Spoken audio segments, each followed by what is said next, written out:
He stood right there. And I sang, Las Speranza, just like that. I looked him right in the eye, like an officer and a gentleman. Don't you eyeball me, boy.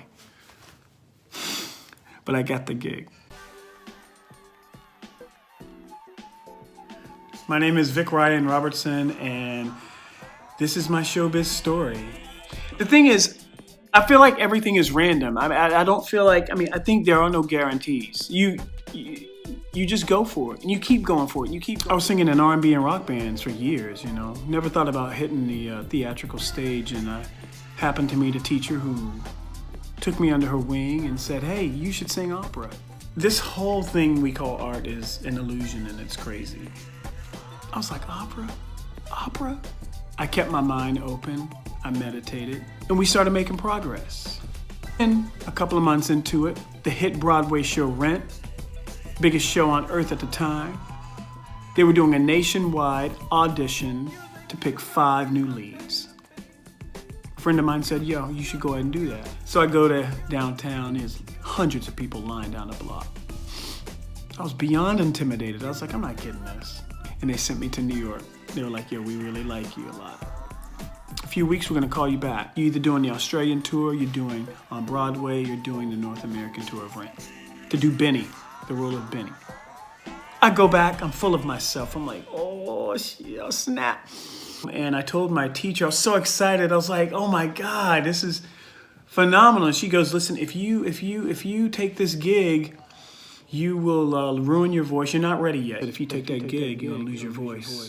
You're not gonna have a career. Don't do it. I said, I gotta do this. The exposure that I'm gonna get, the money I'm gonna get. I never seen that kind of money. Your technique's not ready yet. Don't do it. Technique being everything in opera. I kept my word. I said, all right. It hurt like hell. Ooh, it hurt. It hurt! They called me, and I wouldn't answer the phone. I didn't handle it in the best way, but I didn't respond to them because I knew if they talked to me, I would fall. I would just say, okay, I'll take the gig. Fast forward about 2 or 3 years. I'm studying in a young artist department in upstate New York, really good department. Someone said, hey, Baz Luhrmann from La Boheme, Moulin Rouge, Strictly Ballroom, he is directing La Boheme on Broadway. They're looking for a Rodolfo. They're doing a worldwide search right now. I'm like, why are you talking to me? I can't do that. I still don't have a resume. I still am nothing in the entertainment, in the theater world. I'm nothing. I walk into the audition room, and it's the same casting directors for Rent. They can't believe it. They're like, Vic, what happened to you, man? We thought you just died or disappeared. You never answered us. You never responded. And what happened to you? Well, I started singing Rodolfo, and they knew what happened to me. The conductor, he would stand right close to me like this. He'd go, okay, now sing your aria. Las Speranza.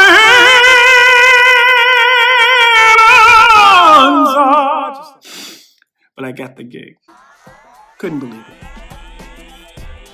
Did those shows, got a lot of exposure, a lot of experience, killed it. After the last show, I'm flying back home.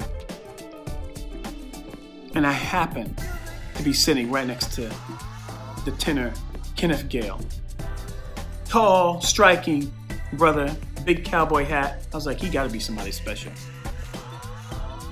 Well, he was singing with 3 more tenors at the time. And it is impossible to find 2 brothers who sing tenor in the same state at the same time, never mind the same airplane. So our seats were right next to each other. And sitting next to Kenneth, he goes, listen, 3 more, they're looking for another tenor. And I knew it. I was like, I gotta be a part of this. I knew the reputation of 3 Mil, what they did. And yet again, I go into that audition, I'm in the zone.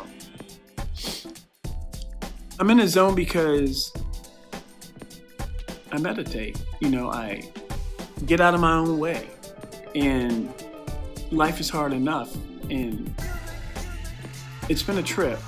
If I had taken that Broadway opportunity rent, none of this would have happened. I wouldn't have done La Boheme. My technique wouldn't have been good enough to just barely get over that hurdle with no resume, to beat out all these people with superior, amazing resumes. So I look back on that with fondness. Keep your mind open, everyone. Always keep your mind open, and good things will happen. And that's my weird but awesome showbiz story.